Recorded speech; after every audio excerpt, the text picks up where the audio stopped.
Vamos a parar. Genial. Bien, buenas tardes a todos. Es un gusto presentarles a Ricardo Rojas, con quien ya tengo más de 30 años de amistad y de compartir esta tarea siempre apasionante de difundir las ideas del liberalismo clásico, o como lo quieran llamar. Ricardo es especialista en Derecho Constitucional y en Derecho Penal. Después, en lo penal,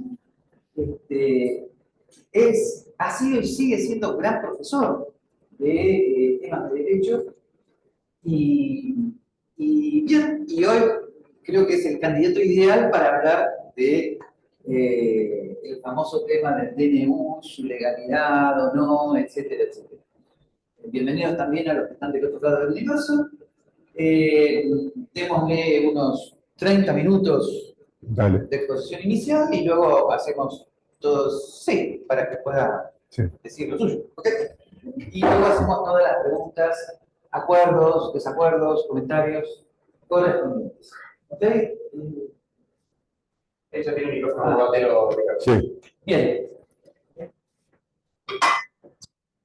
Bueno, muchas gracias, Gabriel. Buenas tardes. Teniendo en cuenta la trascendencia que tiene la discusión esta de los DNUs hoy en día, se me ocurrió que analicemos un poco cuál es la naturaleza de los decretos, por qué existen, qué alcance tienen, cómo fueron pensados, cómo fueron escritos en la Constitución, bastante mal escritos, vamos a ver, y para después poder analizar el decreto 7023 a la luz de lo que dice la Constitución, y a partir de ahí seguramente va a haber debates, porque algunos van a pensar que se ajusta a lo que la Constitución dice, hay gente que va a pensar que no se ajusta a lo que la Constitución dice, y seguramente lo vamos a poder discutir.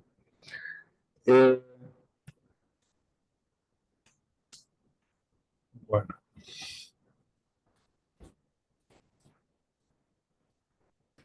Más fácil así. En primer lugar, hasta el año 94, esto te lo dejo, porque no. Hasta el año 94, los DNU no estaban regulados en la Constitución, no existían. No significa que no haya habido DNUs a lo largo de la historia. Siempre ha habido situaciones extremas donde los presidentes han tenido que tomar ciertas decisiones. Y la característica era, primero, que se utilizaba con mucho cuidado, muy excepcionalmente. En segundo lugar, que inmediatamente el Congreso se abocaba a tratar el tema para ver si había que enmendarlo o no. Y por lo tanto, así llegamos hasta un momento donde los DNU empezaron a hacerse conocidos popularmente, que fue probablemente la época del gobierno de Menem.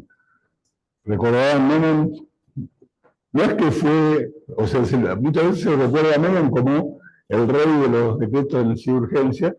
Todos los presidentes que vinieron después de Menem emitieron muchos más decretos de los que emitió Menem en términos de los plazos de mandato que tuvieron.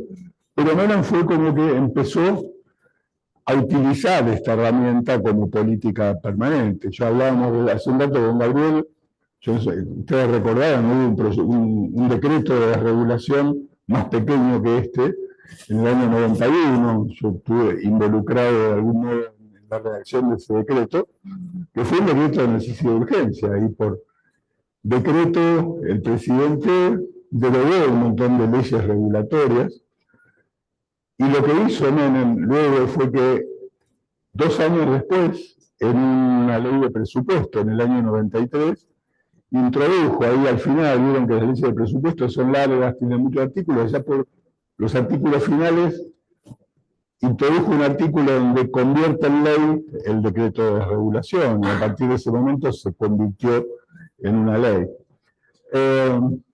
Sí. Dicen que el audio fue un poco censurado. ¿Querés que use el otro? Le pusiste a tener misión. Bueno, hay como admisión. ¿Qué pasó, chicos?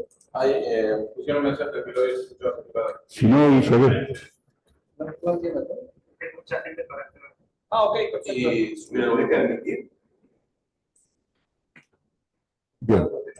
Bueno, Sacarle la y entonces llegamos al año 94, donde se reforma la Constitución. Luego de una negociación, ustedes recordarán, Menem lo que quería era la reelección, Alfonsín quería aprovechar el momento para meterle otras cosas a la Constitución. Como Menem quería la reelección, permitió que se le agregaran muchas de esas otras cosas. Y entre esas cosas que se discutieron, el argumento original del radicalismo y de Alfonsín era: hay que eliminar los decretos de necesidad de urgencia, porque alteran la Constitución. O sea, hay división de poderes, el que legisla es el Congreso, el Ejecutivo administra y ejecuta, pero en principio no se entiende. Y entonces, cuando se reforma la Constitución, se introduce un inciso, el inciso tercero de la Constitución, que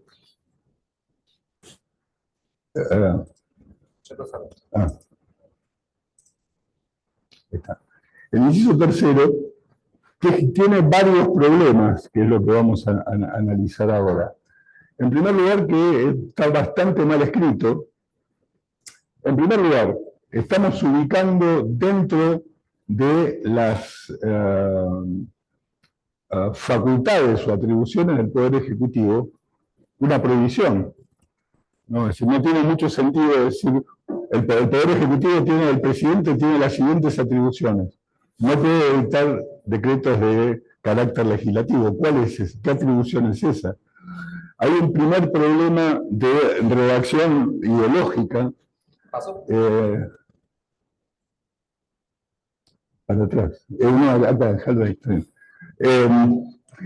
Y entonces vamos a leer completamente lo que dice el artículo. Artículo 99, el presidente de la Nación tiene las siguientes atribuciones.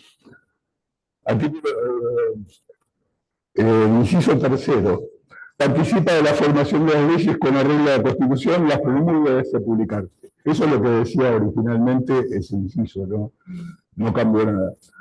Pero después viene, el Poder Ejecutivo no podrá en ningún caso, bajo pena de nulidad absoluta e insanable, faltó decir vamos a fusilarlo a ver si lo hace, emitir disposiciones de carácter legislativo. Uno diría, bueno, listo, no hay más nada que discutir.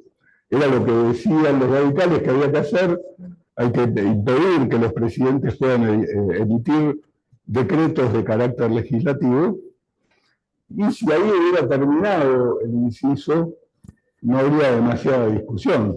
¿Pasó? Sí, sin embargo, sigue, y lo que sigue es bastante confuso. Los párrafos tercero y cuarto de ese inciso dicen: solamente cuando circunstancias, esto después lo vamos a ir viendo paso por paso, pero primero se los leo todo, solamente cuando circunstancias excepcionales hicieran imposible seguir los trámites, ahí me sacás lo que... Sí. Ahí está. Los trámites ordinarios previstos por esta Constitución para la sanción de las leyes, y no se tratara de normas que regulen materia penal, tributaria, electoral o de régimen de partidos políticos, podrá dictar decretos. Antes me había dicho que no se podía, ahora me dice que se puede. Podrá dictar decretos por razones de necesidad y urgencia, los que serán decididos en acuerdo general de ministros que deberán refrendarlos conjuntamente con el jefe de gabinete de ministros. Y luego dice, el jefe de gabinete personalmente dentro de los 10 días someterá el decreto a la consideración de la Comisión Bicameral Permanente, que se supone que debería existir, que ahora se acordaron que debería existir, cuya composición deberá respetar la proporción de representaciones políticas de cada Cámara. Esta comisión elevará su despacho en el plazo de 10 días al plenario de cada Cámara para su expreso tratamiento, que es lo que está sucediendo ahora, el que de inmediato considerarán las cámaras. Una ley especial sancionada con la mayoría absoluta de la totalidad de los miembros de cada Cámara regulará el trámite y los alcances de la intervención. Esta es la ley reglamentaria que está rigiendo ahora, sancionada durante el gobierno de Cristina Kirchner, que tiene también sus problemas. Paso. Sí. Bien, leído el artículo, ¿qué problemas podemos encontrar o qué dificultades interpretativas podemos encontrar?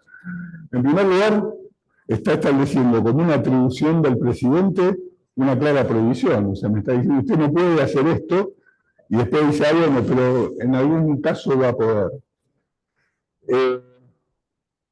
Pero esta ubicación dentro de las atribuciones del presidente ha hecho que la discusión sobre los DNU haya girado sobre hasta dónde el presidente puede legislar y hasta dónde no puede legislar. O sea, si estamos discutiendo una atribución, en definitiva estamos discutiendo una facultad que tiene el presidente. Y lo que podemos discutir es que, a pesar de que hay un párrafo que me dice que en ningún caso lo va a poder hacer, después pareciera que hay circunstancias dentro de las cuales lo puede hacer. Y estas circunstancias, habiendo ubicado los decretos entre las atribuciones del presidente, da la impresión de que lo que estamos discutiendo es precisamente una facultad del presidente. ¿Cuándo el presidente puede legislar? Que son las discusiones habituales que uno ve en los debates en la televisión o incluso en el Congreso o hasta en algunos fallos de la Corte Suprema. Si vamos a preguntarnos cuándo el presidente puede legislar, la respuesta sería muy sencilla, nunca. Porque el segundo párrafo dice expresamente que bajo pena de nulidad absoluta, en ningún caso va a poder dictar disposiciones de carácter legislativo. Sin embargo, los siguientes párrafos están ahí y hay que interpretarlos. Dale. ¿Este micrófono? Dale. Porque se puso por dentro. Okay. Si no le molesta, ¿puedo utilizar este? Dale. A ver, lo probamos. ¿Se escucha? ¿Escuchan bien? La gente que está conectada, ¿nos pueden confirmar por chat? Perdón, es que sé que... ¿Se escucha? Perfecto, ahora, ¿se escucha bien? Ok. Muchas gracias. Disculpe, Ricardo. Hacemos el siguiente. ¿Cómo no? El problema es que este tipo de decretos no debió haber sido pensado o redactado y ubicado metodológicamente entre las atribuciones del Poder Ejecutivo, sino que en realidad yo creo que remite a esas situaciones excepcionales en las cuales las instituciones del gobierno no pueden funcionar y hay que buscarle una solución. Nosotros tenemos varias de esas en la Constitución. Pasemos. Tenemos la intervención federal. Hay una provincia donde las instituciones no funcionan por distintos motivos. Eso está regulado en el artículo 6º de la Constitución.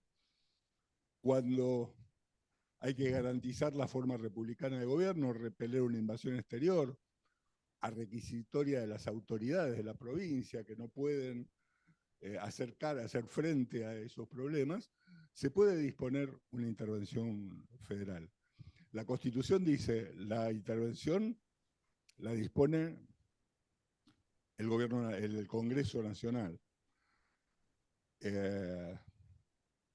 Y el artículo 99 dice que la puede decretar el Poder Ejecutivo cuando el Congreso está en receso. Y inmediatamente comunicarle al Congreso para que el Congreso resuelva lo que tiene que resolver. Esto es una situación excepcional. La primera parte de la Constitución señala cuál es esa situación excepcional y luego dice qué es lo que tiene que hacer cada uno de los dos poderes. Es bastante claro. Sigamos. Lo mismo en el estado de sitio. Caso de conmoción interior, ataque exterior, el Congreso puede declarar el estado de sitio. Ustedes ya lo conocen, pasemos. pero es una situación excepcional. No es que una autoridad o que el presidente de la República puede disponer por fuerza del estado de sitio. Acá tienen claramente discriminados qué es lo que le corresponde al Congreso, que es quien debe declarar el estado de sitio, y luego qué es lo que puede hacer el Poder Ejecutivo una vez declarado el estado de sitio. Son situaciones de excepción donde claramente... Hola Anita, ¿cómo estás? Perdón que recién te contesto, que no tenía el teléfono a mano. Quédate tranquila que yo ahora acabo de decirle a Lili que me cargue los remedios porque se me pasaron. Ahí está. Son situaciones en las que claramente las instituciones del país, sean las instituciones de las provincias, sean las instituciones nacionales, no pueden hacer frente a una situación, no pueden actuar como la Constitución ordena, y por lo tanto la propia Constitución establece mecanismos para solucionar el problema. ¿Pasa? Sí. Fíjense ustedes lo curioso, por ejemplo, con los gobiernos de facto. Cuando se sanciona la Constitución de 1853, si ustedes ven el modelo de Alberdi, Alberdi preveía también esta situación de que a alguien se le ocurriera tomar el poder. Y en el modelo de Alberdi, artículo 27, decía, toda autoridad usurpada es ineficaz y sus actos son nulos. Alberdi se lo resolvía, bueno, hagan el golpe si quieren, pero sepan que al día siguiente que se vayan, todo lo que hicieron no va a tener ningún valor. Y muy probablemente ustedes vayan presos. Ya se lo decía la Constitución. Pueden encontrar un parangón con el artículo 36 actual de la Constitución, que plantea justamente este punto, que los actos del gobierno que usurpa el poder no tienen ningún valor y que sus responsables van a tener su castigo. Ustedes recuerdan 1930, el primer golpe histórico que hemos tenido en el siglo XX. La Corte se tuvo que reunir para ver qué hacían, ¿no? El golpe fue el 6 de septiembre, el 10 de septiembre la Corte emite una acordada donde aplica la teoría del gobierno de facto. Citan a Albert Constantinó, que había escrito su tratado sobre las decisiones de facto, y lo que dicen es, bueno, mientras ustedes se atengan a la Constitución, nosotros vamos a aplicar las leyes como corresponde, con lo cual era lo mismo que no decir nada. Hay una gran discusión histórica sobre qué es lo que debió haber hecho la Corte, pero lo cierto es que los pusieron en un brete porque no tenían una solución en la Constitución. Si hubieran seguido Alberdi en este punto, por lo menos sabían que los actos de la revolución iban a ser anulados inmediatamente después que se fueran del poder. Y por lo menos eso ya estaba por encima incluso de los jueces. Y bueno, ahora no se los voy a leer todo, pero nuestro artículo actual, el artículo 36, de algún modo recoge esta idea, ¿no? La Constitución mantiene su imperio aun cuando se interrumpa su observancia por actos de fuerza contra el orden institucional. Los autores eran pasibles de la sanción prevista en el artículo 29, los infames traidores a la patria, inhabilitados a perpetuidad para ocupar cargos públicos, etc. El punto es que ahora la Constitución prevé esa situación de emergencia. Entonces ustedes tienen varios casos, estado de sitio, intervención federal, la posibilidad de una alteración al orden institucional, donde la Constitución resuelve el problema y les dice, esto, el Congreso tiene que hacer esto, el presidente tiene que hacer aquello. Sí.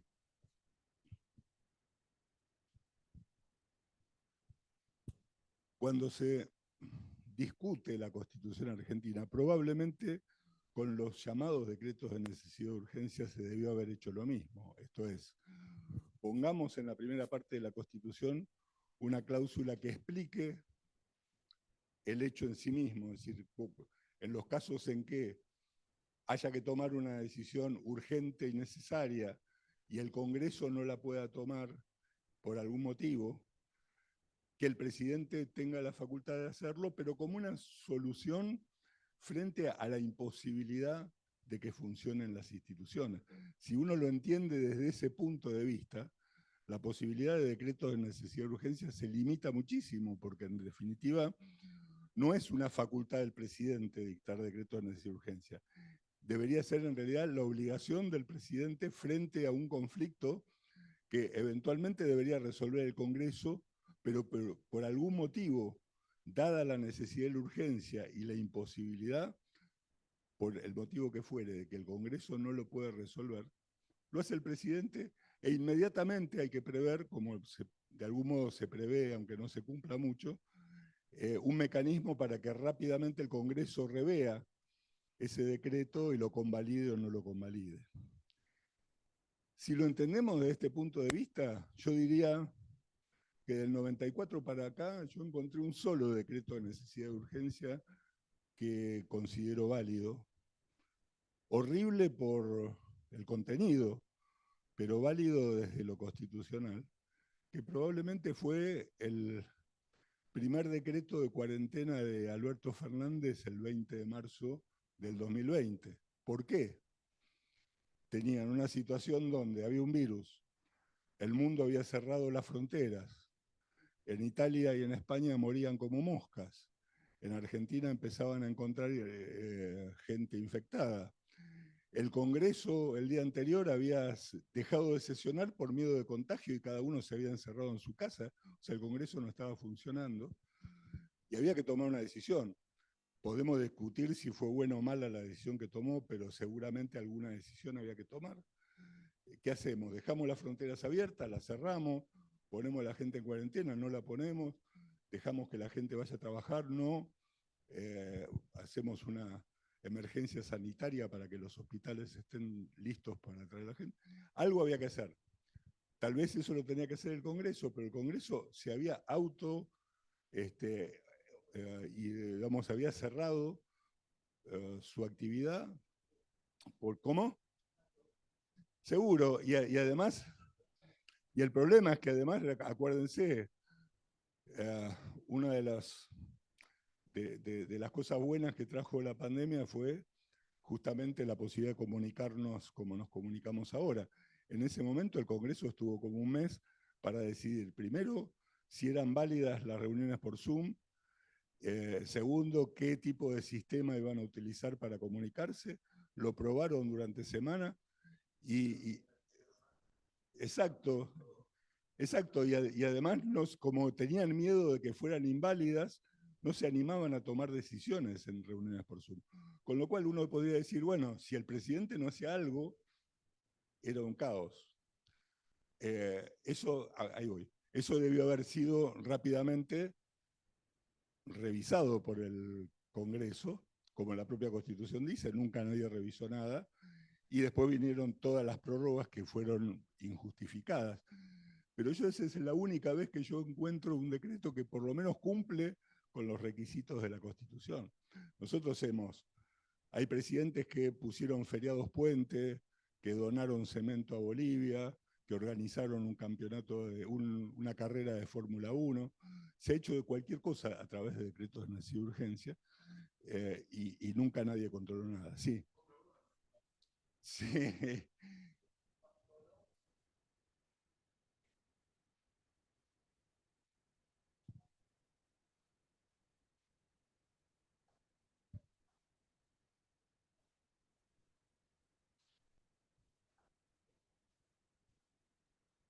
Yo no creo que hubiera ningún motivo para declarar el estado de sitio, porque no había realmente conmoción interior. Obviamente todos estaban asustados, pero eso, conmoción interior, significa un estado de violencia o anarquía que hay que responder de algún modo. Lo que había era una epidemia hasta ese momento. Y tampoco había un ataque exterior, a menos que uno piense que el coronavirus era un ejército invasor. Pero, digo, ¿para qué? ¿Cuál? Bueno, varias. Y el punto es que bueno, es que, a ver.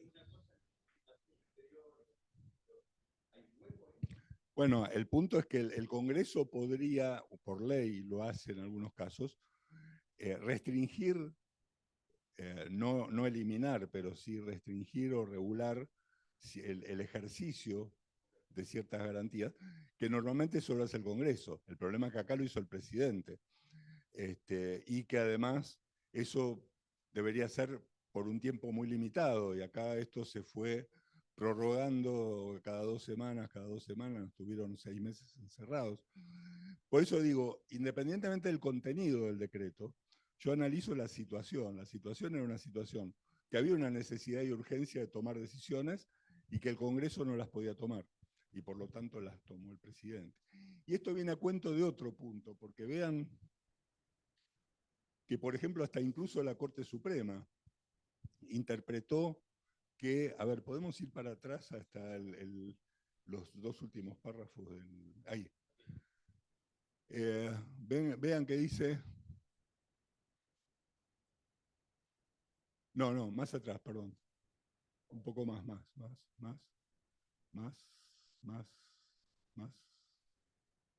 ahí.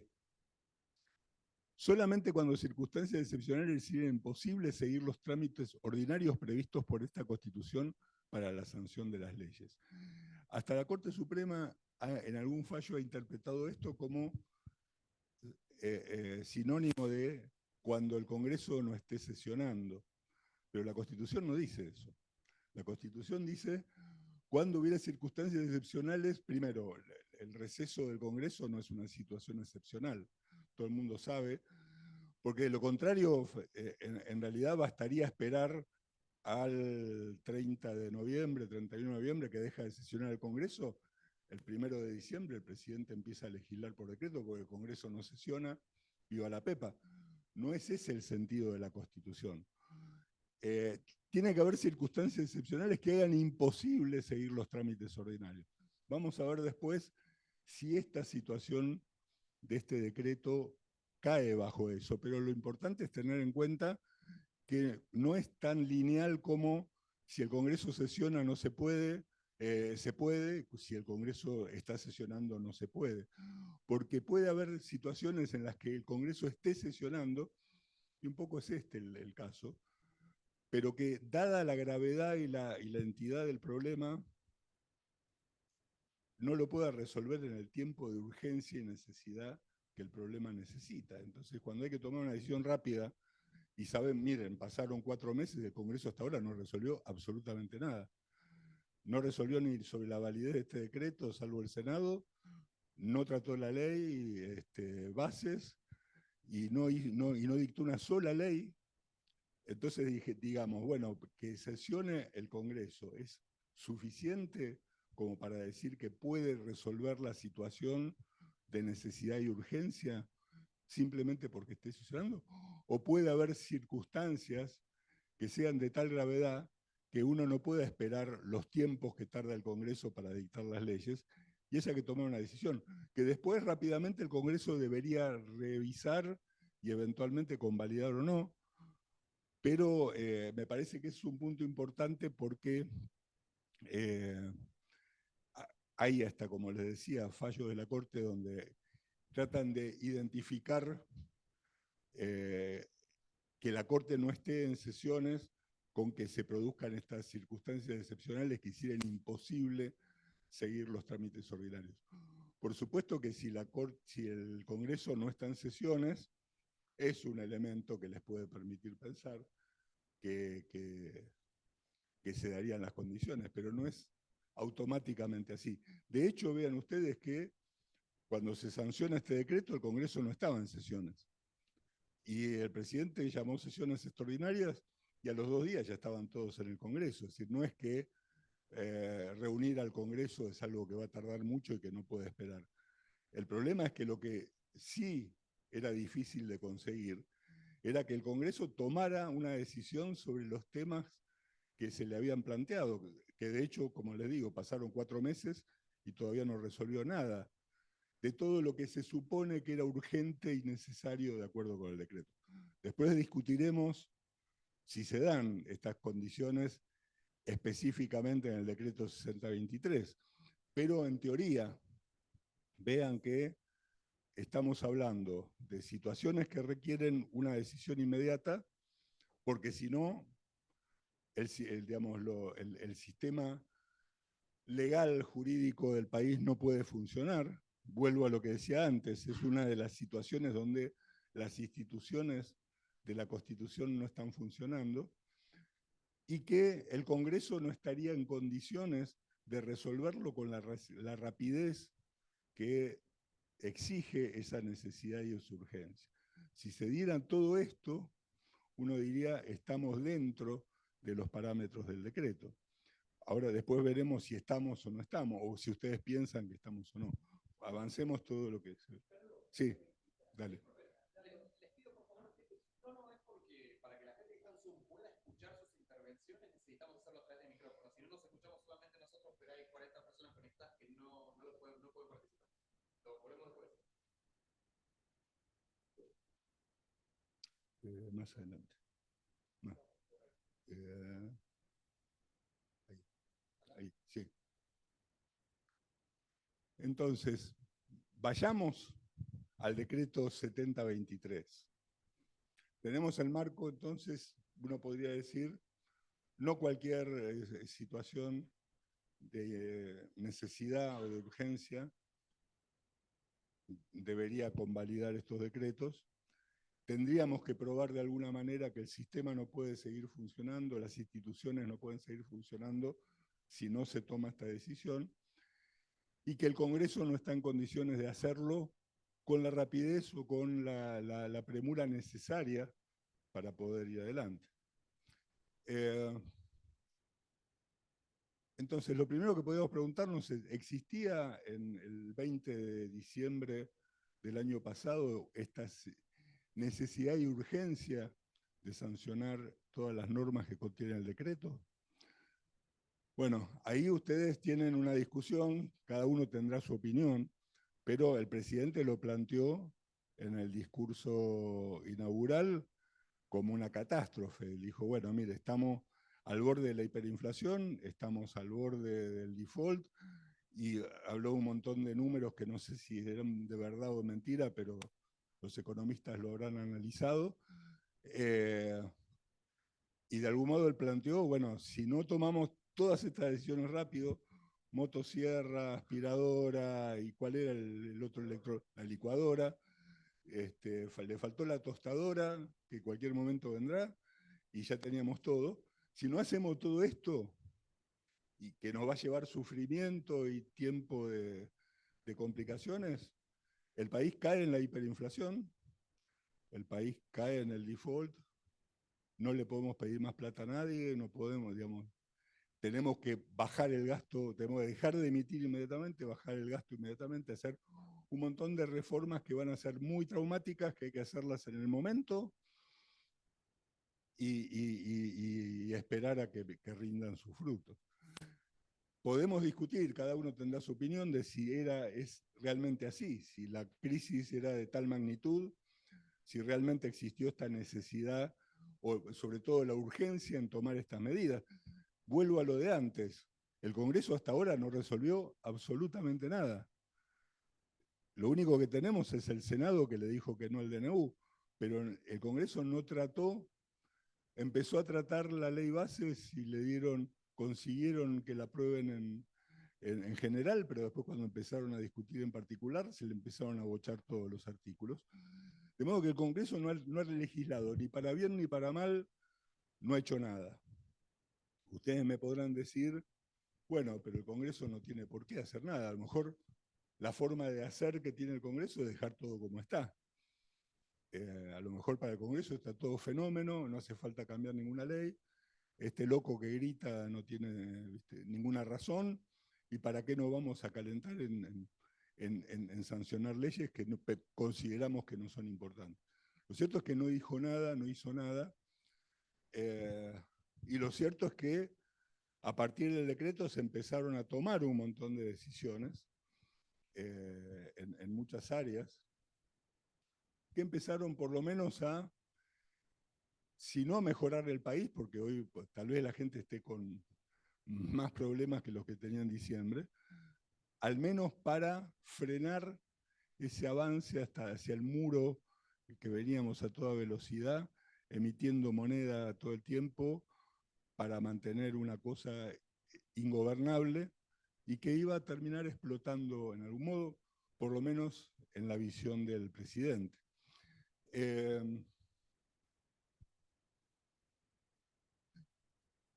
¿Qué podríamos esperar si no se sancionaba el decreto? Bueno, ¿qué hubiera pasado? El presidente, o sea, no hubiese podido tomar un montón de decisiones que tomó, hubiese tenido que empezar a mandar proyectos de ley. Vimos hasta ahora el resultado que tuvieron esos proyectos de ley. Ni siquiera sabemos todavía cuándo se van a tratar las leyes que siguió enviando al Congreso, la reformulación de la ley bases, el achicamiento, el descuartizamiento y la segmentación. El Congreso no tiene límite, no tiene tiempos, y por lo tanto tampoco paga costos. De modo que, bueno, uno podría, digamos, quienes quieren defender el decreto, podrían decir, había una situación de necesidad de urgencia que requería una serie de decisiones rápidas, pero que a la vez estuvieran controladas, que es lo que vamos a ver después, qué tendría que haber pasado o qué está pasando con el decreto famoso, ¿no?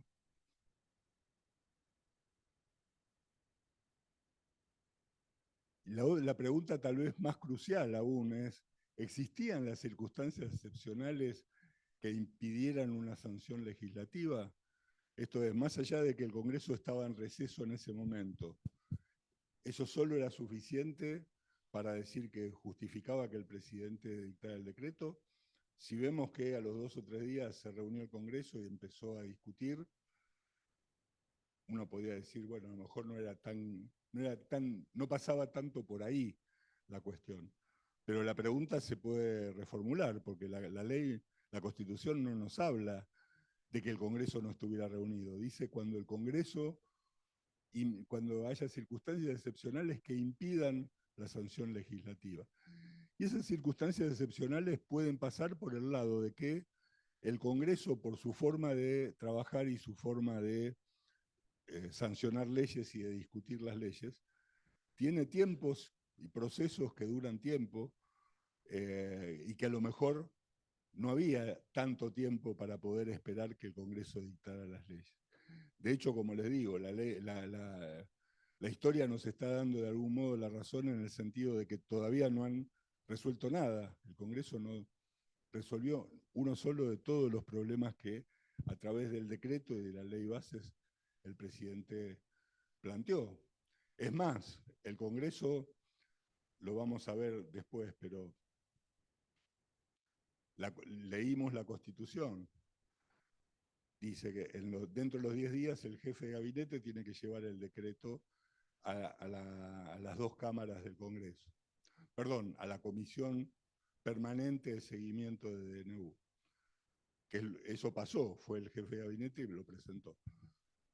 No sé dónde lo presentó porque la comisión nunca se había formado, la formaron muchos días después, a las corridas, cuando ya habían pasado los plazos, ¿no? Sí. Bueno, la forma del propio Congreso, la Constitución habla de que hay que mantener las proporciones de acuerdo con las bancadas que los distintos partidos tienen.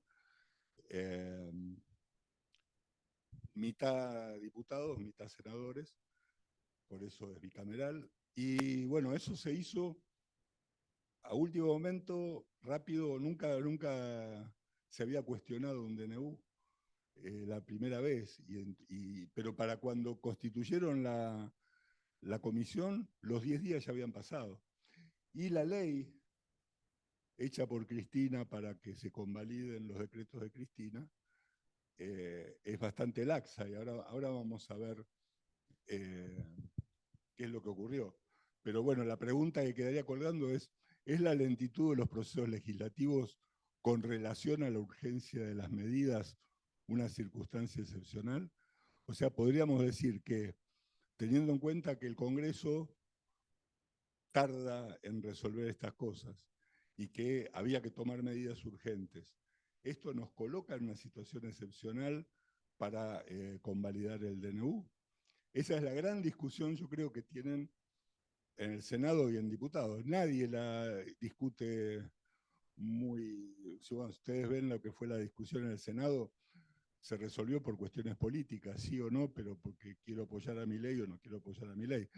No sé, pocos senadores se tomaron el trabajo de leer cuáles son los requisitos y argumentar por lo menos respecto de esto. Y entonces, volviendo a lo que preguntaban recién, ¿cuál es el control posterior del decreto? Porque además es interesante, porque si esto hubiera estado bien redactado, con un artículo general en la primera parte de la Constitución y dividiendo los roles de cada uno, en el artículo 75 la facultad del Congreso, en el 99 las del presidente, se hubiese entendido mucho mejor. Y una de las cosas que teníamos claro es que inmediatamente que el DNU se sanciona, ya el Congreso tiene que estar detrás, aun cuando, y más, si estuviera el Congreso en receso, si fuera época de receso, tendría que, por lo menos la comisión, autoconvocarse inmediato, por eso es permanente. O sea, funciona incluso durante el receso del Congreso si se presenta un DNU. Y ver si ese DNU debe ser o no convalidado. Como les decía, el jefe de gabinete de ministros tiene que en 10 días elevar el DNU. La comisión permanente debe emitir un despacho en 10 días y elevarlo a cada una de las dos cámaras. Ahora, la ley reglamentaria, que es la ley 26.122 del año 2006, 2006 todavía estaba Néstor, ¿no? Ya estaba Cristina, no me acuerdo. Estaba Néstor. Ah, Cristina presentó el proyecto. La ley dice que si la comisión permanente no se expide dentro de los 10 días, que es lo que sucedió, cada cámara debe abocarse de inmediato al inmediato y expreso tratamiento sobre la validez del decreto.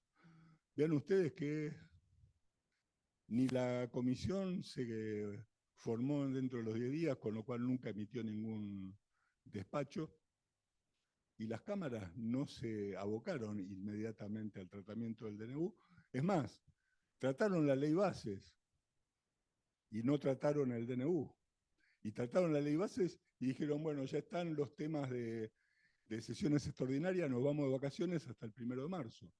Y recién el 1 de marzo empezaron a discutir este tema.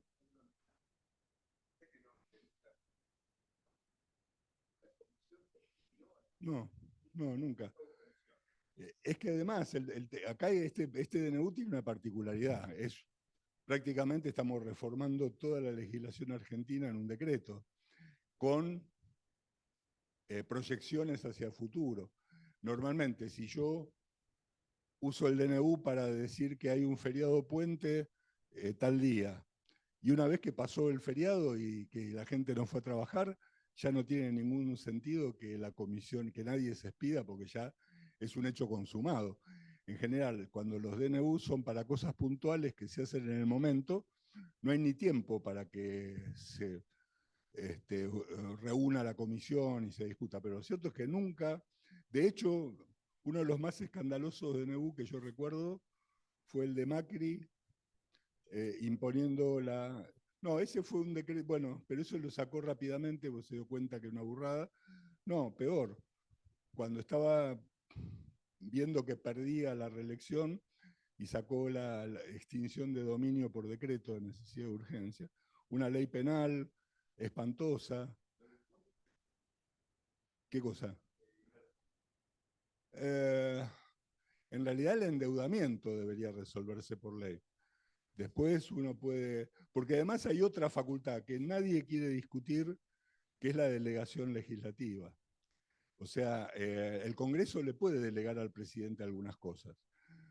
Obviamente con muchísimos límites, eso está, ese artículo creo que 76 de la Constitución, el Congreso le puede delegar, por ejemplo, teniendo con el tema de la pandemia, El Congreso justamente dice, en casos de epidemias o algo así, le podía haber delegado al presidente con un control legislativo, una comisión de diputados y senadores que vayan mirando lo que hace el presidente y con rendición de cuentas cada tanto, le podía haber... No, es otra, es otra. Sí. El Congreso cuando delega puede crear ad hoc una comisión especial para ese caso en particular. Entonces, si hubiera dicho, te delego la ejecución de las medidas necesarias para enfrentar la pandemia, lo cual es razonable, es decir, los motivos de delegación legislativa son fundamentalmente estos casos de epidemias o cosas por el estilo, donde hay que tomar medidas permanentemente. El Congreso no puede estar dictando una ley todos los días.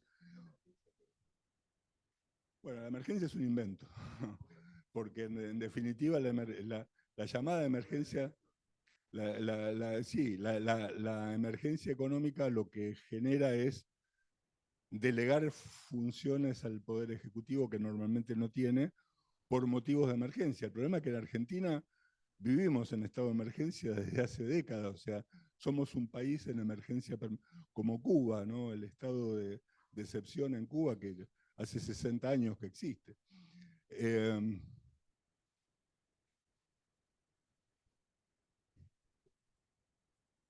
Y el otro punto importante es que el decreto conserva su validez, los actos que se realicen a partir del decreto, mientras el Congreso, el Congreso no anule el decreto conserva su validez.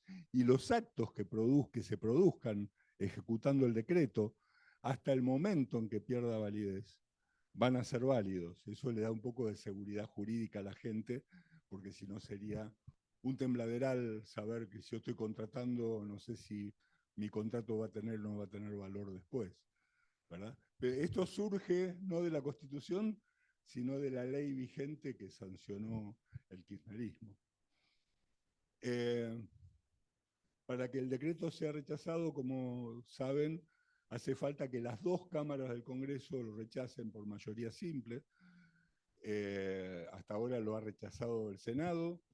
El Congreso, yo creo que está ahí el diputado Menem, puso abajo el colchón y se acostó y para que nadie le quite.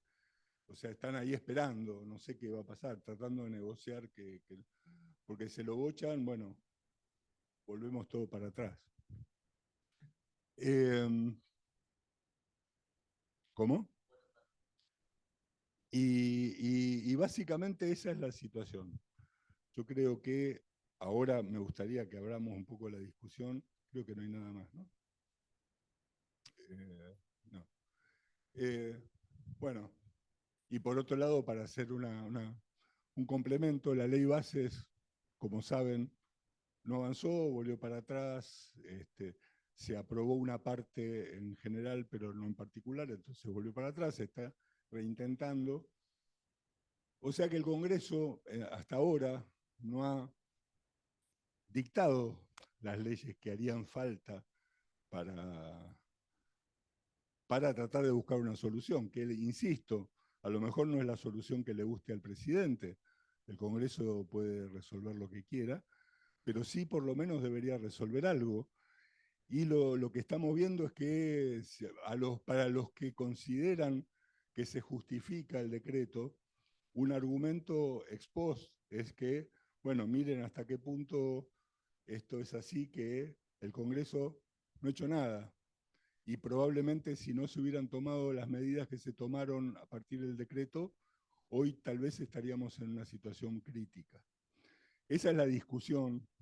A mí me gustaría abrirla, o sea, yo les puedo dar mi opinión, pero no sé si es válida o si es importante, pero creo que sí se puede discutir a partir de los elementos. Estos son los elementos teóricos, lo que dice la Constitución, lo que dice la ley y cómo está regulada la cosa. Y a partir de entonces lo que queda es ver si realmente hubo una situación de necesidad de urgencia, porque las instituciones no estaban funcionando, si el problema era de tal gravedad que el Congreso no estaba en condiciones de resolverlo en el tiempo necesario, como que exigía esa urgencia en resolverlo. Y luego, bueno, ¿qué está haciendo el Congreso ahora para controlar el decreto? Que es la otra, que la gran función que tiene el Congreso es justamente controlar el decreto y decidir si es válido o no es válido. Y sobre todo, bueno, una de las características, y esto también lo dice la ley, no lo dice la Constitución, es que el decreto se tiene que aprobar o rechazar en bloque, o sea, no se le pueden poner modificaciones como si fuera una ley. O sea, o aprueban los 366 artículos o los rechazan, pero no pueden decir, bueno, aprobamos estos 320 y estos los dejamos afuera. Y eso dificulta mucho más la cuestión. Ustedes me dirán, esto es tal vez lo que demuestra es que los decretos de necesidad de urgencia no estaban pensados para hacer modificaciones tan radicales como la que plantea el decreto. Tal vez, me dirán, hubiese sido más sensato presentar varios decretos puntuales y ver si iban pasando de a poco. Yo creo que lo de Milei fue como una especie fue una estrategia, ¿no? Digo, miren, les tiro todo junto y vean qué hacen. Si el 20 fue el decreto, el 27 fue la ley, si para el 1 de marzo o el 2 de marzo le aprobaban todo, yo creo que iba al libro Guinness de los récords como la reforma legislativa más grande de cualquier parte del mundo, hecha en tiempo récord. O sea, él sabía que no iba a pasar eso seguramente, pero corrió el eje de la discusión varios metros y además tiene hoy un instrumento que hasta que no se lo terminen de derogar va a poder seguir utilizando para hacer algunas transformaciones. Hoy estaba viendo que emitieron un nuevo decreto basado en el de regulación que elimina un montón de disposiciones de la IGJ que establece que las fundaciones, asociaciones, tienen que tener paridad de género en sus directivos, o sea, tiene que haber igual cantidad de mujeres y hombres, lo derogó por decreto. O sea, todos los días deroga algo, la aspiradora sigue funcionando, bueno, la aspiradora tal vez ya no, porque no queda más polvo para aspirar, pero la motosierra tal vez un poco desafilada está funcionando, y sobre todo la licuadora, ¿no? Ahora, usted... No. Bueno, no, debería. Históricamente en Argentina los presidentes ese tipo de medidas financieras, de acciones, y las han tomado sin autorización del Congreso. En un país más serio probablemente necesitaría algún tipo de soporte legislativo que no tiene, pero bueno, es lo que hay. Sí.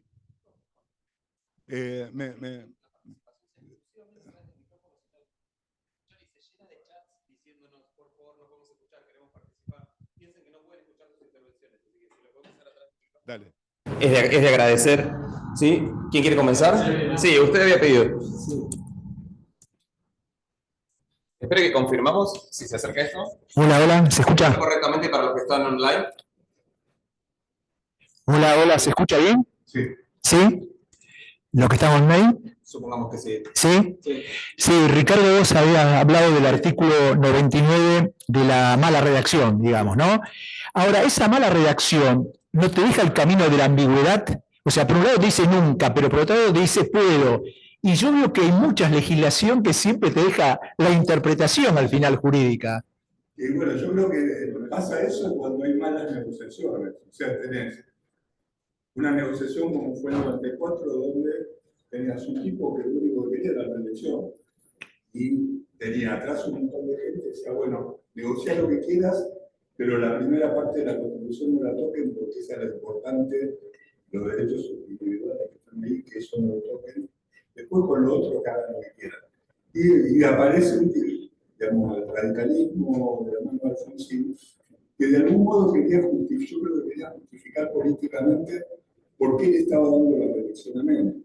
Y entonces dijo, bueno, si vamos a conceder la reelección presidencial, por lo menos hagamos un montón de reformas, metemos un tercer senador, cambiamos el método de elegir a los senadores y a los diputados y al presidente, convirtamos el Ministerio Público en un órgano extrapoderes, todas estas cosas, y ahí aparece también el decreto de insurgencia. No queremos decreto de insurgencia. Bueno, me habrá dicho Carlos, pero yo necesito, bueno, pongámosle algo para que puedas. Y así es como se legisla mal. Y yo vuelvo a insistir, más allá de la pésima redacción que tiene el artículo, está mal ubicado ahí, porque no son facultades del presidente, son mecanismos para resolver un problema institucional donde no se puede gobernar, donde harían falta leyes rápidas y el Congreso no las puede dictar, y en principio el presidente no está habilitado para hacerlo, entonces busquemos un mecanismo para salir de este embrollo. Si lo hubieran agregado, por ejemplo, después del 36, que resuelve el problema de los golpes de Estado, le hubieran agregado esta situación en otro artículo, y después en el 75 y en el 99 hubieran dicho qué es lo que tenía que hacer cada uno de los poderes para cumplir con esto, hubiera quedado más claro.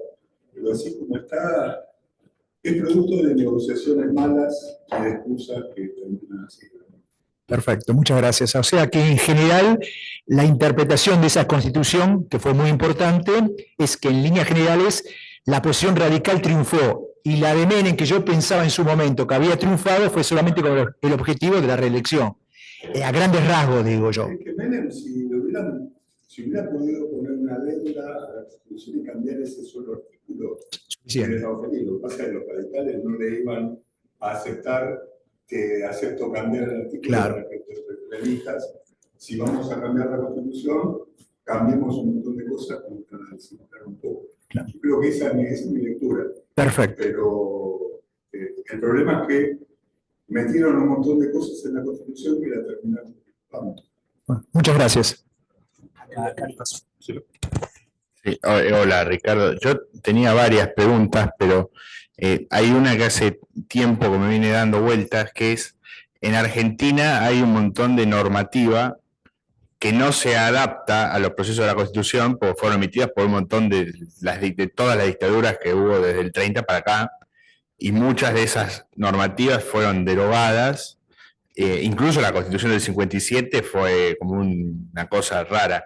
¿Cuál es el grado de constitucionalidad que tienen todas esas leyes y decretos leyes? ¿Y cuál fue la posición que ha tomado la jurisprudencia en cuanto a esa normativa que no es del todo constitucional, pero a fin de cuentas estamos atados y la tenemos que cumplir y no las hacen cumplir?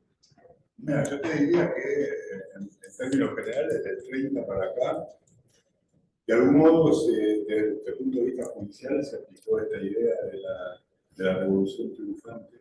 No, la idea de que no, mientras la ley se apegue a lo que formalmente ofrece la personalidad. De hecho, hay un montón de leyes de gobiernos militares que siguen vigentes. Los congresos han derogado algunas de esas y otras no las han derogado. Y se ha entendido que si no las derogaron y las dejaron en vigencia, y no hay ningún motivo para pensar que haya un conflicto constitucional más allá del origen, pero digamos que el contenido de la ley no está en contradicción con la Constitución, seguirán vigentes mientras el Congreso no los cambie. Eso es una especie de blanqueo para mantener terminado la seguridad jurídica. Que vos pensás que hay cosas, por ejemplo, ahora, bueno, tenemos un código nuevo. El código civil que rigió hasta este, tuvo la reforma de Borda, que fue hecha durante el gobierno de Onganía. Era un gobierno de facto, prácticamente te cambió la mitad del Código Civil. Y eso siguió rigiendo sin que nadie protestara durante muchísimo, hasta que fue modificado el código.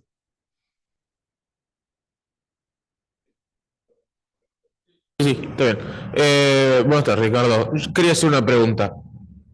Considerando que muchos van a decir la crítica de que no es constitucional porque está funcionando el Congreso, pero ahora después también está como contraargumento a eso, que como hay demasiado tiempo de espera para el buen funcionamiento del Congreso, sería válido el ejercer un decreto de necesidad de urgencia. Ahora, yo creo que no sería válido también correr el debate de que el Congreso no estaría funcionando bien y haría falta una reforma de cómo funciona el Congreso como para que no sea necesario hacer un decreto de necesidad de urgencia y pueda operar en tiempos mucho más óptimos, por así decirlo. Es que es cierto, a ver. Obviamente esa sería la gran solución.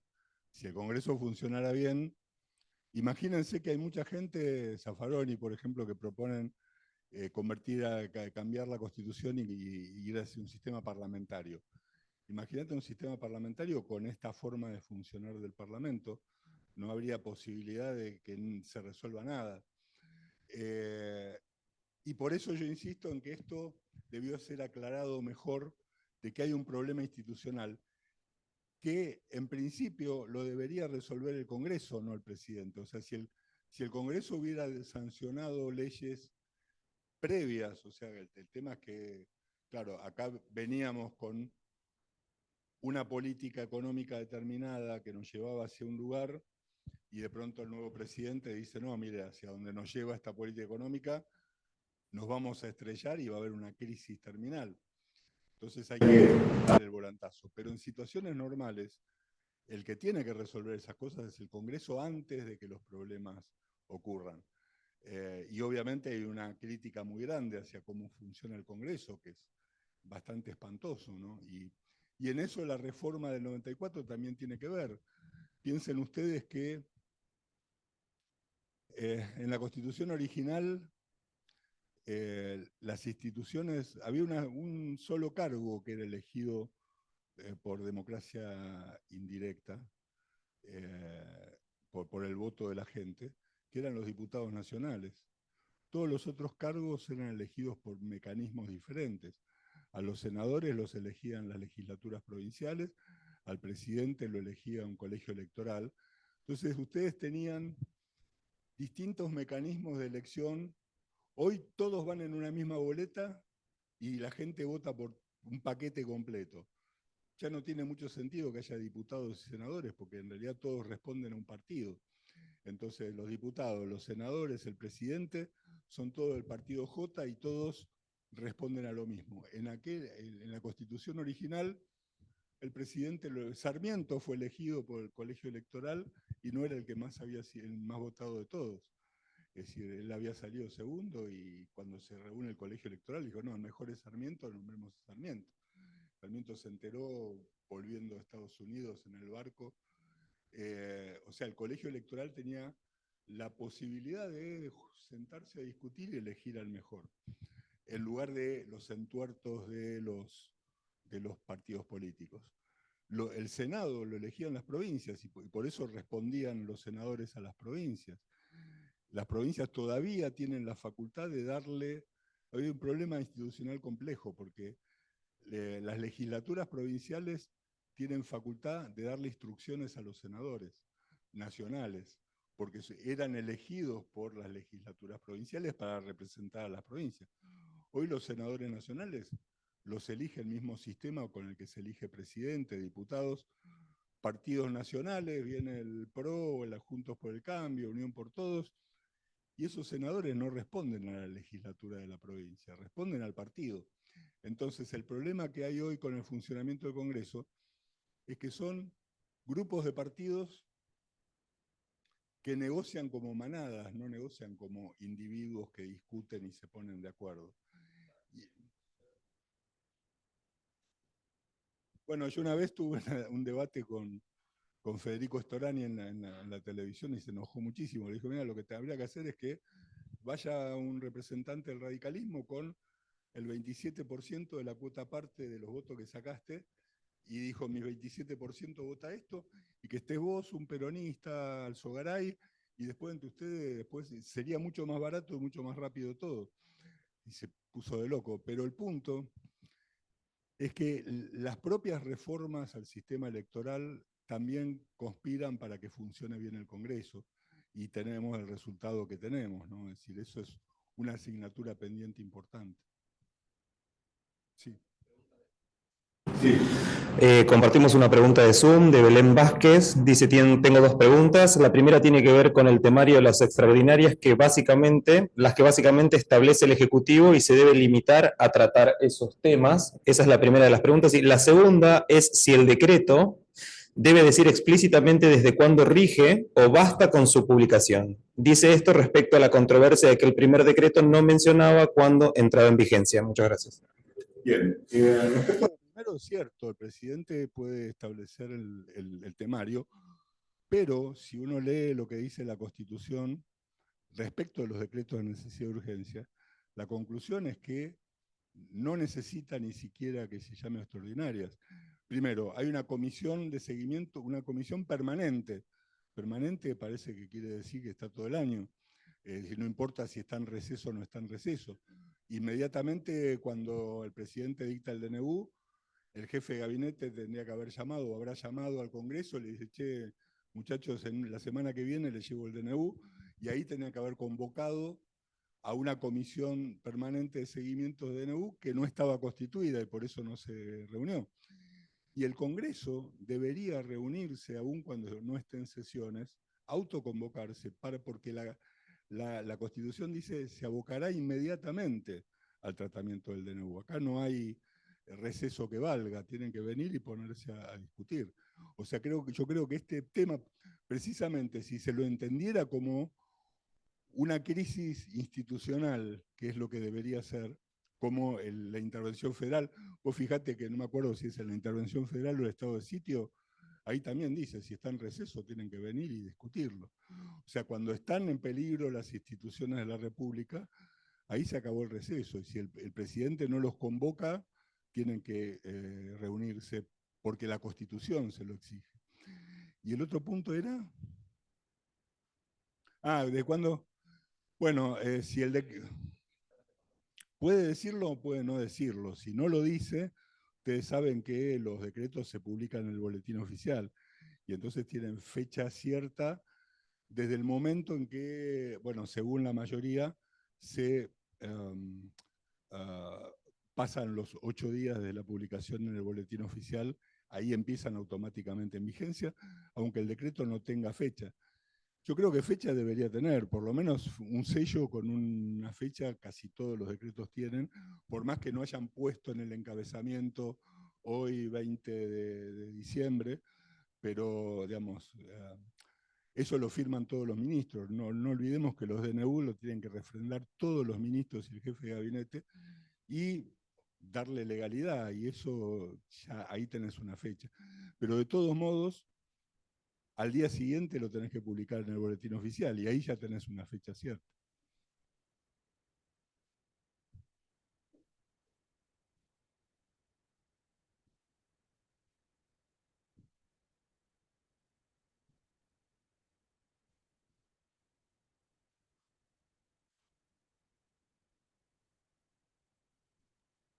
Hola, una pregunta. ¿Sí, puedo hacerla? Sí, adelante. Sí, el DNU conocido como ómnibus que mencionaba el profesor, ¿es posible aprobarse por DNUs como pasó en los 90? Esa serie de justamente de DNU que se aprobaban, pero que eran de por sí mucho más cortos y sintéticos.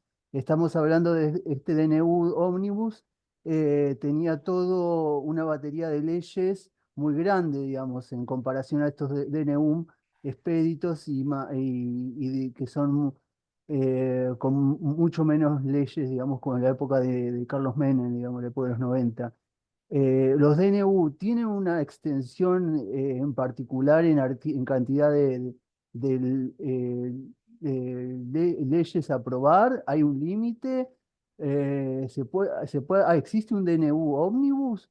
¿O en realidad los DNU todos tienen tienen la misma capacidad, digamos, o el mismo efecto, digamos? Esa era mi pregunta. Y después, lo otro que quería preguntar era por el curso de liberalismo que había hecho el año pasado, si después me pueden pasar el certificado. Y nada más, esas dos cosas. Gracias. Daniel Barca, mi nombre. Bien, No, a ver, no hay nada regulado respecto a la extensión que puede tener el PSU. Ahí hay un tema, ahí hay dos cosas. Vos hablabas a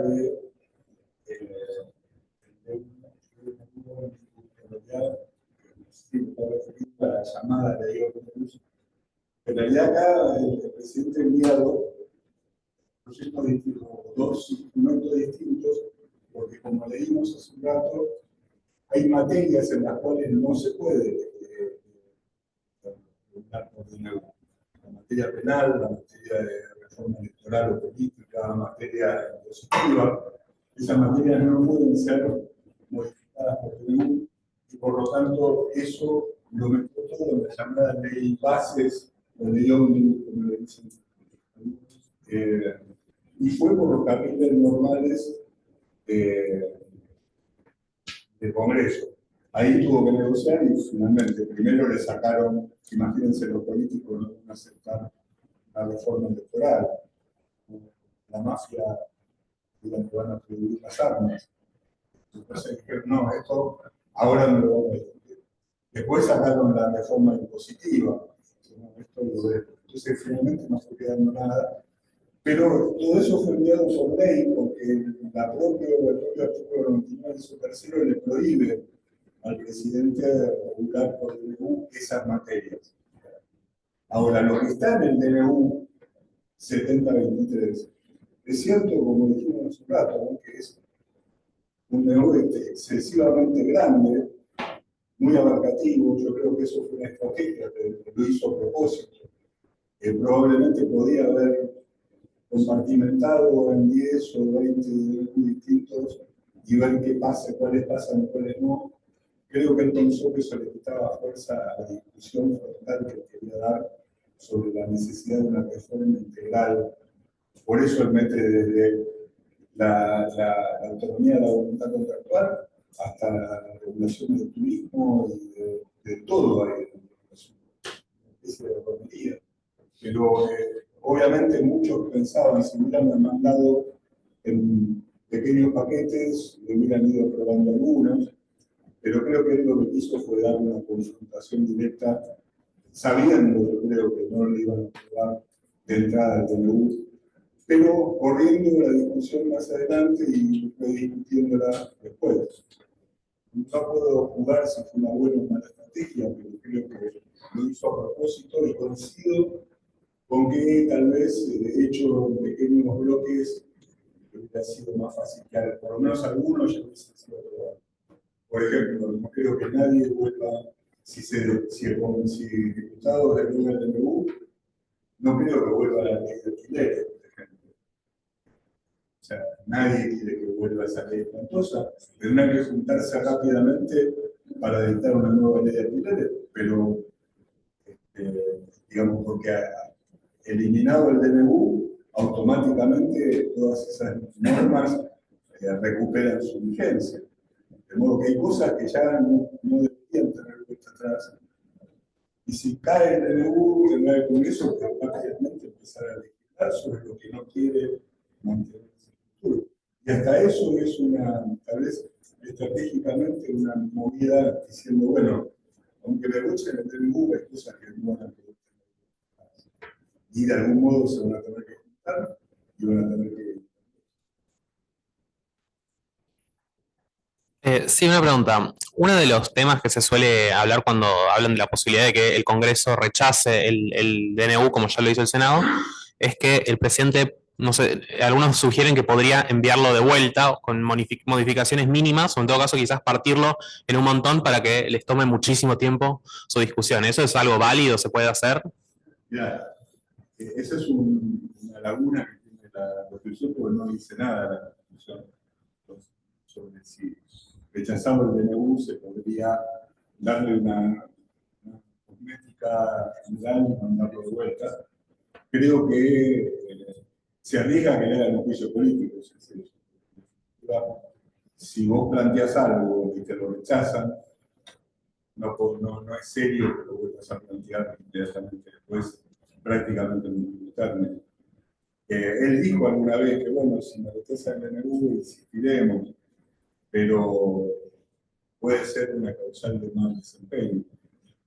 Yo tendría cuidado, no lo prohíbe expresamente, pero sí el sentido común.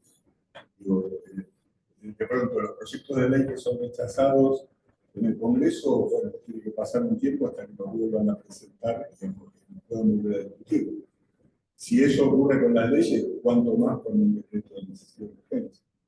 Pero es una buena pregunta, porque eso no está regulado ni en la Constitución ni en la ley militar.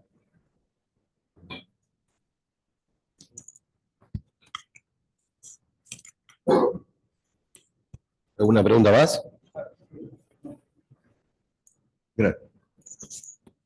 Gracias. Yo quedé confundido con el tema de los límites. Es como una caja negra todo eso de la facultad de delegar. O sea, en teoría se puede delegar cualquier cosa. Por ejemplo, sabemos que no puede meter en un DNU cuestión impositiva, pero porque ahí no tenía facultad delegada, pero si hubiera facultad delegada, ¿después puede meter DNU impositivo? Bueno, no, a ver, la delegación legislativa está también acotada. Hay casos en los que se le puede delegar, y en general tiene que ver con cuestiones que requieran decisiones seguidas y permanentes, ¿no? Por ejemplo, la pandemia expresamente habla de cuestiones administrativas, o sea, si hay algo que debería modificarse permanentemente, pero no de los temas fundamentales, no le podrían delegar funciones impositivas, por ejemplo. A pesar de que con el gobierno anterior ha utilizado la delegación legislativa para resolver prácticamente cualquier cosa, pero la Constitución no. A ver, podríamos buscar después, creo que es el artículo 76 de la Constitución y vemos exactamente, son dos casos donde se puede delegar facultades legislativas y normalmente tienen que ver con cuando, si no, el Congreso tendría que estar permanentemente reunido porque todos los días tendría que modificar algo, entonces directamente se lo delega al presidente, le pone una comisión que le siga y que él responda cada tanto, le cambia las reglas, lo controla, pero es limitada la delegación.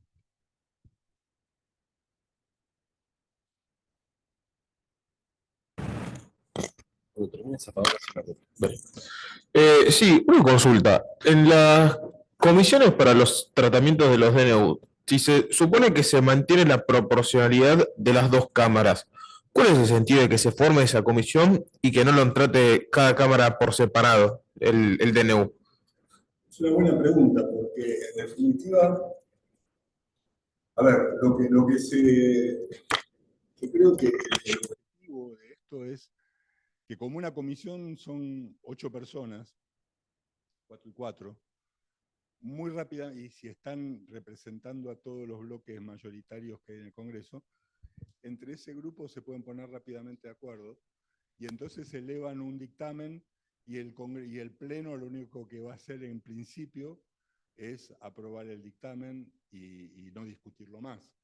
Cuando no hay dictamen de comisión, pasa lo que pasó en diputados, en senadores, y lo que va a pasar mucho más en diputados, porque son muchos más diputados, es que vamos a tener unas largas discusiones donde todos van a querer opinar hasta que voten al final.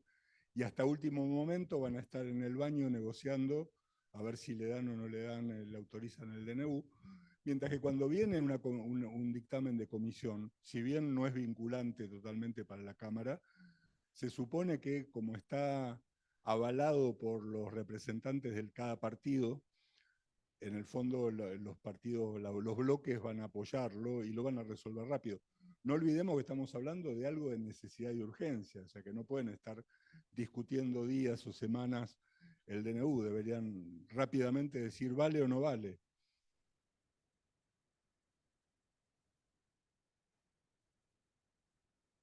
Ahí va. Gracias. No sé si entendí bien tu posición sobre este DNU. O sea, por lo que yo entendí, dado que el Congreso es muy lento en decidir, entonces, si el presidente ve que hay una situación económica urgente, está justificado en hacer un DNU y aparte no solo es la práctica de este presidente, sino todas las administraciones anteriores que han llenado. Y la segunda pregunta es, ¿cómo pensás que la Corte Suprema va a mirar esto? Sí, respecto a la primera pregunta, sí, no es que no quedó claro cuál es mi posición, no se las dije. Porque creo que en realidad acá todas las posiciones son válidas. Yo en principio, por una cuestión hasta incluso extra jurídica, y por eso no les dije mi opinión, yo tiendo a convalidar esto con todas las reservas del caso, y me gustaría que el Congreso hubiera sido más rápido en revisar el DNU y decir de una vez si vale o no vale. Pero yo creo que había circunstancias graves el 10 de diciembre como para necesitar tomar un montón de decisiones urgentes.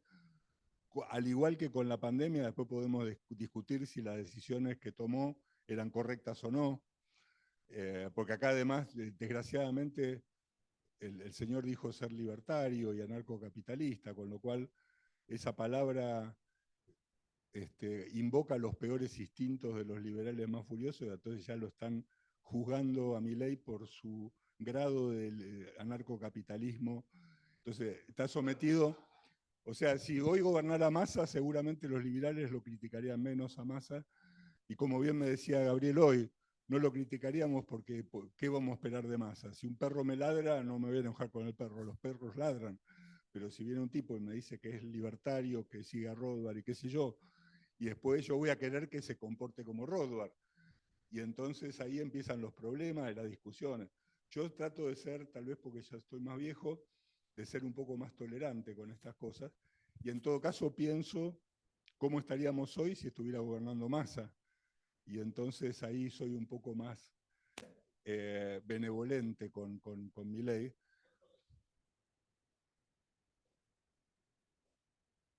Puede ser, puede ser. Tal vez ya estoy cansado, entonces, como no ha servido para mucho andar criticando toda la vida, pero la cuestión es que yo le doy la derecha hasta ahí, pero entiendo que puede haber habido una situación de gravedad que había que resolver y que era muy difícil que el Congreso la resolviera rápido y en el sentido que se suponía que había que resolverla.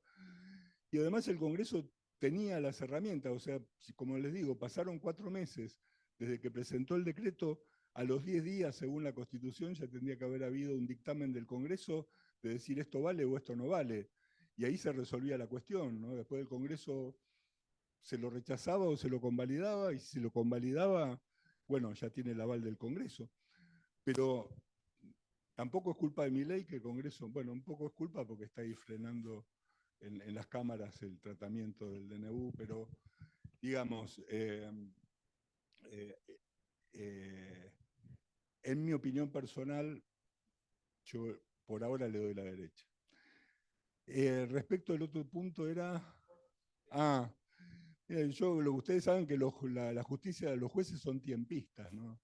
Están siempre mirando los tiempos. Yo creo que la Corte, y tal vez no lo critico por eso, al contrario, tal vez institucionalmente es lo correcto, está esperando a ver qué hace el Congreso. Porque ¿qué pasa si la Corte dice, no, este decreto es inconstitucional? Pero resulta que el Congreso lo convalida. Y entonces, si el Congreso lo convalida, está quedando como una norma que tiene el aval del Congreso, de acuerdo con lo que la Constitución dice, y en principio no había nada que discutir. O sea, la Corte no debería meterse a decir lo que nadie le pidió que resuelva, porque ya estaría resuelto por las instituciones que están interviniendo, que es el presidente y el Congreso. Por eso yo creo que la Corte no dijo nada, esperando a ver qué pasa ahora en la Cámara de Diputados. Si la Cámara de Diputados avala el decreto, yo creo que la Corte no se va a meter, porque va a decir, bueno, ya está avalado, a menos que haya temas puntuales, algunos aspectos del DNU que pudieran ser inconstitucionales, pero puede hacer declaraciones puntuales de inconstitucionalidad sin anular el DNU. O sea, hay dos ámbitos de discusión. El DNU en sí mismo, si fue bien, si es válido o no válido como instrumento, y luego el contenido del DNU. Entonces podrían tal vez meterse con el contenido en algunos aspectos y decir que son ilegales, pero si el Congreso avala, no tiene muchos motivos para meterse. Y si el Congreso, y si el diputado lo rechaza, en principio ya queda anulado el DNU, porque tiene el rechazo de las dos cámaras, con lo cual no tendría nada que opinar. Entonces la Corte lo que está esperando es saber si tiene que decir algo o no, y yo creo que es sano que cuando no tiene nada que decir, lo mejor es callarse la boca y no opinar sobre lo que nadie lo llamó opinar. Entonces están esperando que las instituciones políticas se resuelvan los temas por los caminos normales, ¿no? Después veremos qué pasa. Probablemente hay planteos sobre algunos artículos en especial del DNU que han sido planteados como inconstitucionales, y a lo mejor en esos casos sí se va a meter la Corte. Pero creo que la validez general del DNU, yo no digo que sea una cuestión no judiciable, ¿no? Hay temas donde los jueces no intervienen porque son problemas de los otros poderes. Hay un punto judiciable, pero si lo resuelven las instituciones, la Corte no tiene por qué meterse. Perdón, justo teníamos una pregunta más en el chat que estaba vinculado con lo que estaban conversando recién, porque preguntaban acá quién determina los temas que se pueden o no tratar en un DNU, si es que hay alguna restricción al respecto, y también consultaban qué es lo que sucede si ambas cámaras rechazan el DNU, qué es lo que sucede después. Bueno, respecto a los temas, lo que la Constitución dice es sobre qué temas no puede intervenir el DNU. Esto es materia penal, materia electoral, de partidos políticos, impositivo. Esos temas están vedados para el DNU, esos tienen que resolverlos por ley. Y respecto de sobre qué puede hablar, tampoco tiene límites fuera de esas restricciones, pero el límite que tiene es que sea una cuestión donde hay necesidad de urgencia y que el Congreso no la pueda resolver. O sea, si se dan esas dos circunstancias y no es ninguno de los temas prohibidos, en principio el presidente podría dictar un DNU. ¿Y la otra? No, si se rechazan por ambas cámaras, se acabó el DNU. O sea, en principio no se aplica más para el futuro.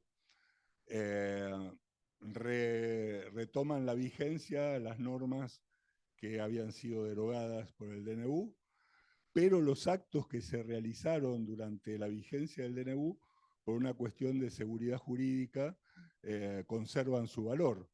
O sea, si ustedes pactaron un alquiler por fuera de la ley de alquileres porque el DNU la eliminó, y ahora eliminan el DNU, no es que le vuelven a aplicar a ustedes la ley de alquileres, ustedes tendrán, mientras rija ese contrato, el tiempo que le toque de vigencia, tendrán que respetar las decisiones de las partes.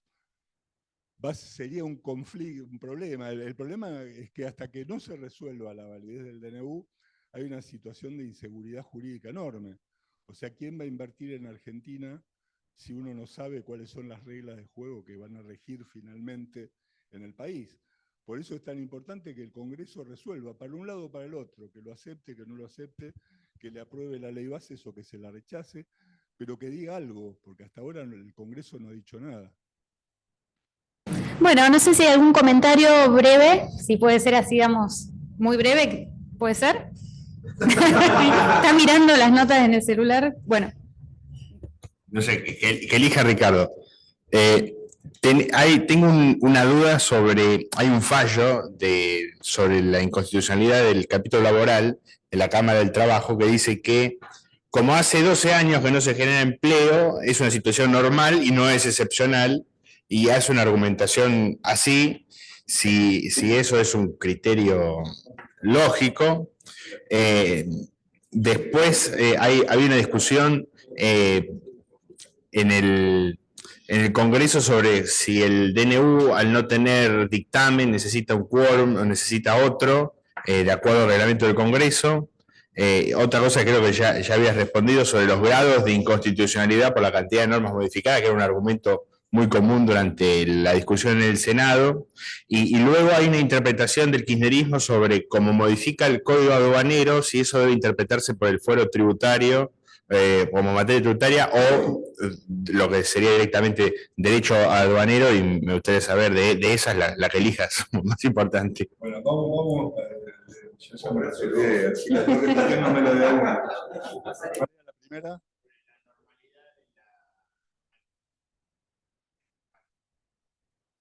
Bueno, a ver, ese argumento puede servir incluso para convalidar el DNU, porque si uno dice, hace 12 años que con esta legislación no se genera trabajo, yo puedo decir, bueno, justamente estoy diciendo, estamos por estrellar contra un paredón, hay que cambiar todo esto, porque no es que es normal que haya 12 años que no hay trabajo. O sea, al juez que dijo eso hay que fusilarlo, o por lo menos es un juez que está en favor de mi ley, porque le está dando un argumento, le dice, mirá, hace 12 años que esto anda horrible y los números nos demuestran que esto anda horrible y que hay que cambiarlo. Ahora, si eso es normal para el juez, es medio complicado, ¿no? ¿La otra?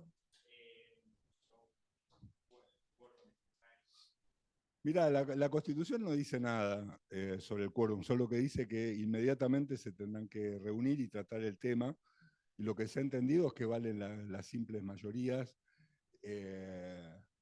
como para sancionar cualquier tipo de ley. Porque la ley reglamentaria tampoco habla de quórum, hasta donde yo recuerdo, para sancionar esto. De modo que se me ocurre que la simple mayoría se alcanza. Ahí yo no sé, no, porque en algún momento hubo una discusión sobre si eso fue modificado, ¿no? Porque obviamente si hubiera una mayoría especial eso le conviene al gobierno, porque en definitiva para voltear el DNU necesitarías mayor cantidad de votos en contra. Pero la interpretación es que al no decir nada de la Constitución, la simple mayoría alcanzaría. Sí.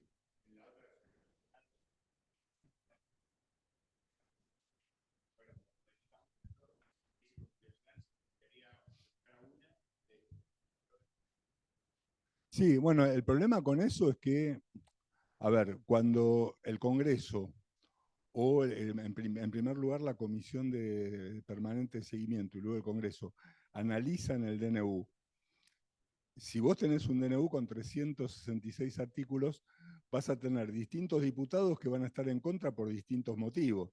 A mí no me gusta el capítulo del turismo, entonces me voy a votar. Como no puedo votar parcialmente el DNU, sino que tengo que decir sí o no por la totalidad, entonces digo que no, porque lo del turismo yo no me lo banco.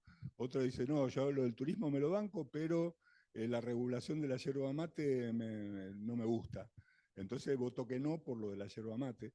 Y ese es el problema, y eso es lo que le pasó a Milei. En definitiva, hubo muchos legisladores que por compromisos en sus provincias o por lo que fuere, estaban en contra de algunos puntos, y entonces cuando empezás a sumar los que están en contra por distintos puntos, te encontrás con que hay una gran barrera para poderlo aprobar. Por eso es que muchos decían, hubieras mandado de a uno los capítulos y hubiese sido más fácil, por lo menos que te aprueben algunos, ¿no?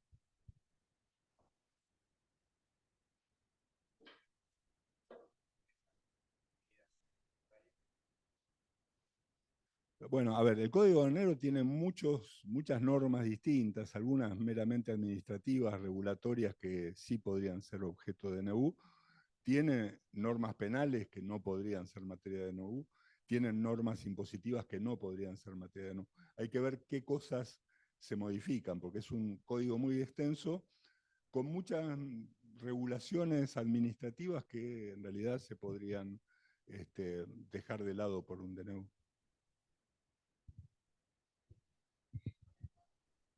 Que hemos traído a la mejor persona, creo que con esto hemos ratificado que hemos traído a la mejor persona para hablar de esto. Le agradecemos su profesionalismo, la generosidad con la que ha respondido consultas jurídicas complejas, y bueno, y bien, los esperamos para el próximo mes, el próximo canal, etcétera, etcétera. ¿Ok? Gracias a los que existieron, saludos al otro lado del universo. Muchas gracias.